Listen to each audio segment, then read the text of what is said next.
सबका ध्यान इधर। हम लोग पढ़े थे प्रश्नावली 4.1। चेक करने द्विघात समीकरण है कि द्विघात समीकरण कब होगा? जब दिए गए समीकरण में किसी एक चर राशि घात कितना आ जाए, सबसे अधिकतम घात 2 आ जाए। चेक करते हैं, चलो देखो इधर कागे मार्कर सब। चलो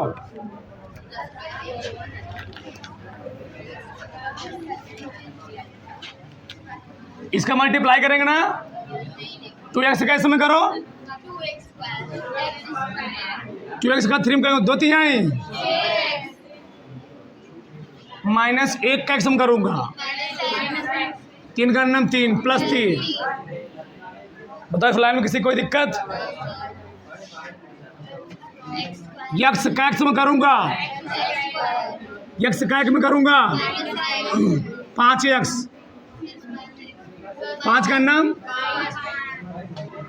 बस गुणा करना है, सोच सोच थोड़ा हल कर लो। 2x square minus 6x minus x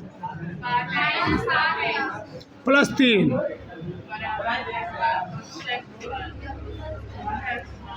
5x है माइनस x है प्लस 4x आएगा, ये बड़ा है ना 5। सब कुछ लेके चले आओ।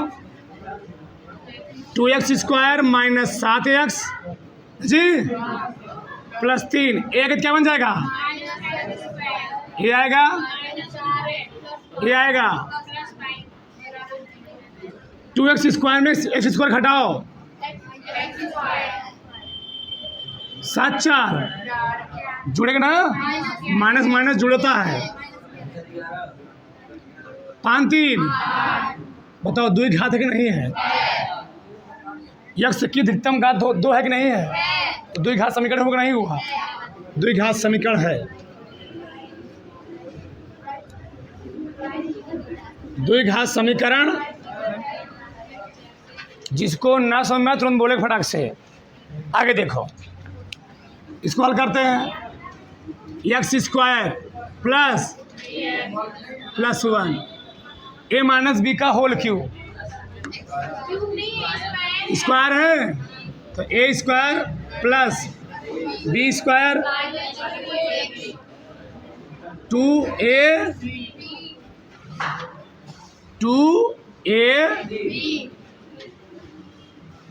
X square.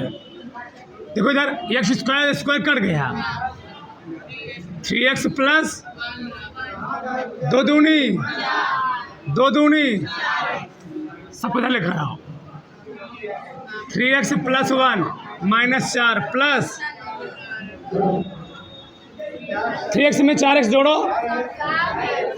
4 में घटाओ, क्या द्विघात समीकरण है? क्या है द्विघात समीकरण है? क्योंकि x की घात 2, इसको हम लोग कहते हैं एक चरी रैखिक, क्या कहते हैं? रैखिक बहुपद कहते हैं। ठीक, चलो इन्हें द्विघात समीकरण नहीं है। द्विघात समीकरण नहीं है, सही है? किसी कोई डाउट नहीं? आगे देखो, a प्लस बी का होल क्यूब जानते हो, a cube plus B cube 3a कोष्टक में a प्लस इसको गुणा कर लो, 2x का x स्क्वायर में गुणा करो, 2x का x में गुणा करो, पहले इसको ओपन करो, x क्यूब प्लस 2 का 3 में गुणा करोगे कितना आएगा? 6 नहीं आएगा, 3 दूनी 6x आया। x का फिर इसमें गुणा करूँगा 6x स्क्वायर 6x 6 दूनी। तुम लोग मत बोलो, शांत रहो, सब कुछ लिखा रहा हो। X cube 8x plus 6x square plus 12x, ये इधर 2x क्यूब माइन प्लस में जी बराबर 2x क्यूब में से x क्यूब हटाएंगे तो माइनस एक्स क्यूब आएगा। सही है, ये तो ऐसे रहेगा। पहले यही घात लिख लो, बड़ी घात है 6x स्क्वायर, 12x में 2x जोड़ो 14x प्लस जी, बताओ द्विघात समीकरण है। अरे भाई सबसे बड़ी घात हो, सबसे बड़ी घात कितनी है तो त्रिघात हो गया ना, ये त्रिघात समीकरण है, यानी द्विघात समीकरण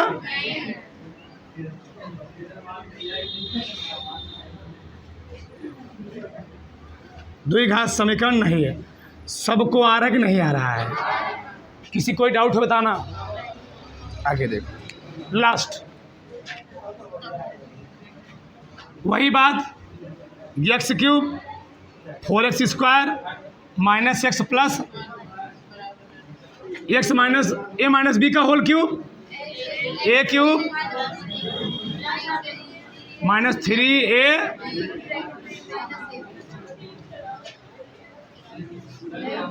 x cube 4x square minus x, एक कट जाएगा minus 4x square minus x plus 1 कितना जी 8, 3 दूनी जो यहाँ पर आया तो वही आएगा पूरा, प्लस हो जाएगा 12, सबको ध्यान लेकर आओ 4x square minus x plus 1 plus 6x square, इसको लिखो माइनस 12x और प्लस 8 बराबर 6 में से 4 घटाओ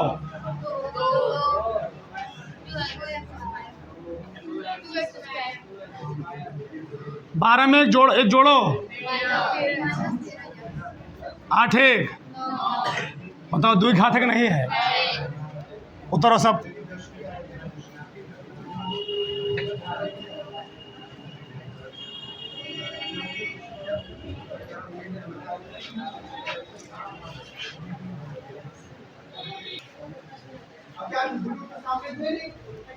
चला के देखो दूसरे का पहला प्रश्न क्या करा, देखो ध्यान से, सबका ध्यान इधर। चलो, एक आयताकार भूखंड का क्षेत्रफल 528 मीटर स्क्वायर है। क्षेत्र की लंबाई चौड़ाई के दुगुने से एक अधिक है। लंबाई जो है वह चौड़ाई के दुगुने से कितना ज़्यादा है जी? हमें भूखंड की लंबाई चौड़ाई ज्ञात करनी है। कहेगा द्विघात समीकरण रूप में निरूपित कीजिए। द्विघात समीकरण रूप में केवल निरूपित करना, तुम्हारा मन के मान भी निकाल सकते। देखो यार, चलो ये आयत है, क्या आयत? आयत में दो चीज होती है, एक होती है लंबाई, एक होती है चौड़ाई। ऊंचाई नहीं होती। और आयत का क्षेत्रफल क्या होता है?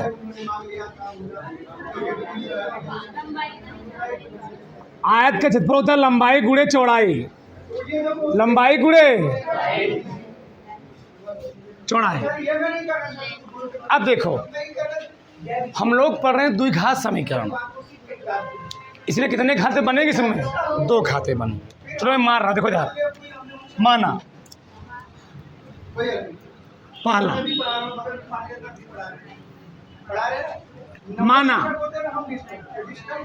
माना आयताकार, 2 चीज मानना पड़ेगा ना जी, हमको दोनों निकाला, लंबाई और चौड़ाई दोनों निकाला ना। माना आयताकार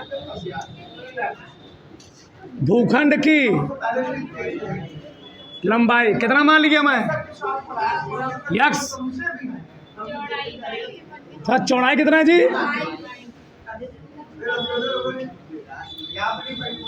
तथा चौड़ाई y है।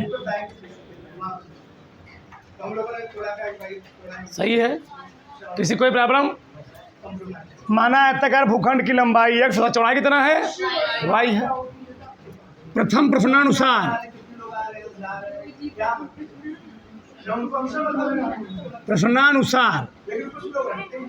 बोलो मत। उसकी जो लंबाई है, लंबाई क्षेत्र की लंबाई चौड़ाई के दुगुने से कितना अधिक है? एक अधिक है। दो ध्यान से, लंबाई जो है चौड़ाई के दुगुने से एक ज़्यादा है। लिखो इसको, क्योंकि लंबाई चौड़ाई के दो गुने से कितना अधिक है जी? दो गुने से एक अधिक है।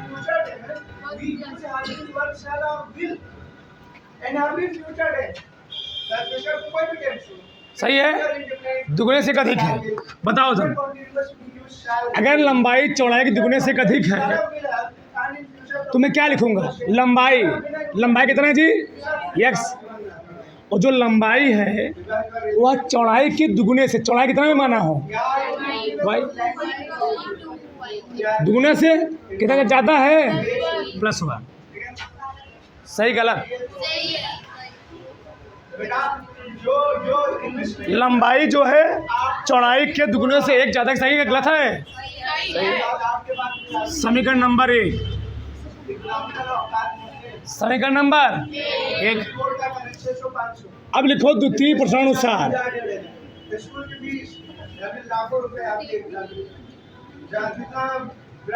द्वितीय प्रश्न में तुम्हें दिया गया है भूखंड का क्षेत्रफल कितना है? 528। कितना है जी? हाँ, चलो देखो, भूखंड का क्षेत्रफल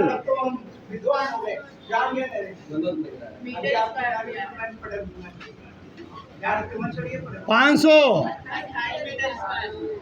मीटर स्क्वायर। अब बताओ, आयत का क्षेत्रफल क्या होता है? लंबाई गुणे, यानी बोलो मत, भूखंड का क्षेत्रफल जो है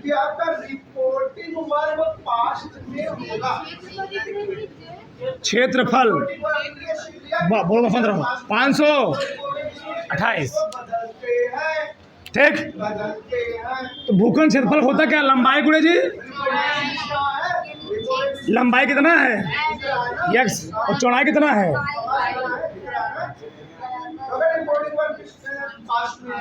x का मान कितना दिया है? 2i प्लस गुणे y। अब एक बात समझो, हो सकता है कि मैं मान निकाल रहा हूँ y के पदों में, मैं मान निकाल रहा हूँ चौड़ाई के पदों में। y क्या है जी? चौड़ाई है ना। हो सकता है तुम्हारे किताब में उत्तर दिया गया हो लंबाई की टर्म में, यानी x की टर्म में, तो उससे कोई दिक्कत नहीं है। लड़के से बहुत डाउट होते हैं। हमने निकाल किस में रहा हूँ? हम निकाल रहे हैं चौड़ाई के पदों में। हो सकता है तुम्हारे किताब में उत्तर क्या दिया होगा? x के पदों में दिया गया हो, उसमें तुम निकाल सकते हो, उससे कोई दिक्कत नहीं है। मैं निकाल दूंगा अभी दो में निकाल दूंगा। ये मैं चौड़ाई के पद में किस में निकाल रहा हूँ? चौड़ाई के। अब गुणा करो, 2i किसमें गुणा करो ना? गुणा करो, 2i स्क्वायर प्लस y आएगा बराबर 500। इसको हल कराओ, 2i square plus y minus 500 बराबर। हल करने के लिए नहीं बोला है, द्विघात समीकरण के रूप में व्यक्त कीजिए, बस बोला है। ये किस में क्या जानते हो? ये निकला चौड़ाई के पद में। अब देखो, मान लो तुमको निकालना होता लंबाई के पद में, किसमें निकालना होता? देख लो, तुम डाउट ना रहो, समझो। लंबाई के पद में, लंबाई यानी x के पदों में, किसमें? बताओ, x का मान कितना दिया है? 2i प्लस, सही है?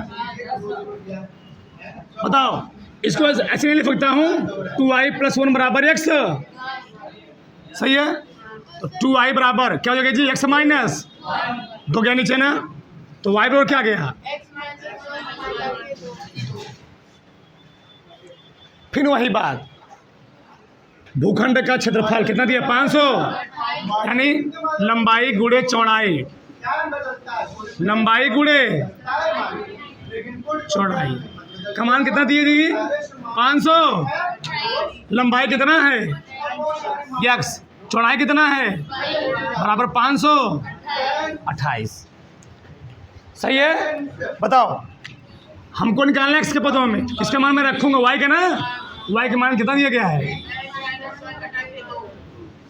बराबर 500, इसका इसमें गुणा होगा ना, x का इसमें करो, x का इसमें करो, 2 से चला गया ना, तो 528 गुणे 2, तो x² माइनस x बराबर 2 अठे 2 दूनी कितना आ गया, x² माइनस x माइनस 1000। अब देखो तुम्हारे किताब में क्या दिया गया है, y के पद में दिया गया, x के पद में दिया गया है, दोनों लगा को दोनों से गलत कोनो नहीं है, उतारो।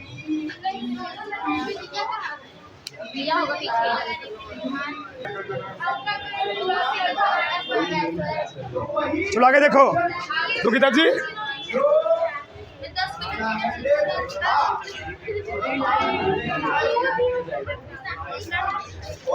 चलो आगे देखो, देखो दो क्रमागत धनात्मक पूर्णांकों का गुणनफल 306 है। सबका ध्यान इधर। अब देखो ये बताओ क्रमागत संख्याओं में कितने का अंतर होता है, 1 के बाद 2 आया, 2 में कितने का अंतर है, 2 के बाद 3 आएगा, 3 और 2 कितना अंतर है। क्रमागत संख्याओं में 1 का अंतर होता है, 2 1 3 3 1 4 4 1 5 1। जब भी क्रमागत संख्या बोलेगा, जब भी क्रमागत संख्या बोलेगा तो पहली संख्या होगी x, तो दूसरी क्या होगी x प्लस 1, x प्लस 1, ठीक माना।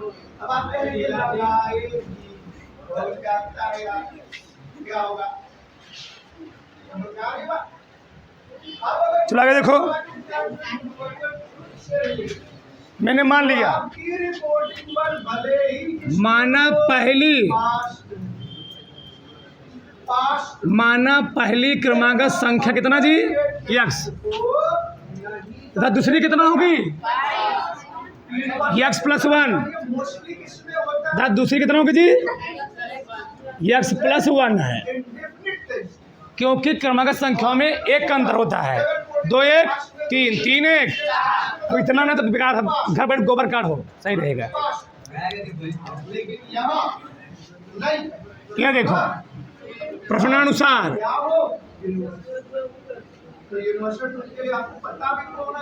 कहा कि दोनों संख्याओं का गुणनफल कितना है 306 है ना जी।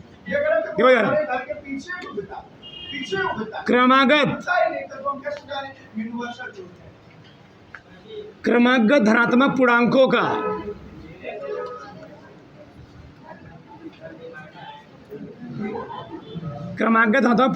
का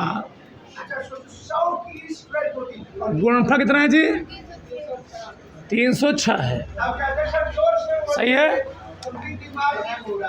गुणा कर लो, पहले कितना दिया x, दूसरी कितना है, और इन दोनों गुणनफल कितना दिया है बताओ। ई लाइन सबको समझ में आई, ई लाइन सबको समझ में आई। क्रमागत धनात्मक पूर्णांकों गुणनफल कितना, गुणनफल क्या होता है जी, गुणा तुड़त किए हो, पहली गुणे दूसरी कितना दिया बराबर 306, बस गुणा कर दो, x का x में गुणा करो कितना आएगा जी प्लस x का x में बराबर 306, इधर चले आओ, x² प्लस x माइनस 300 बराबर हो गया, खत्म। नहीं समझ में आया क्या, उतार लो।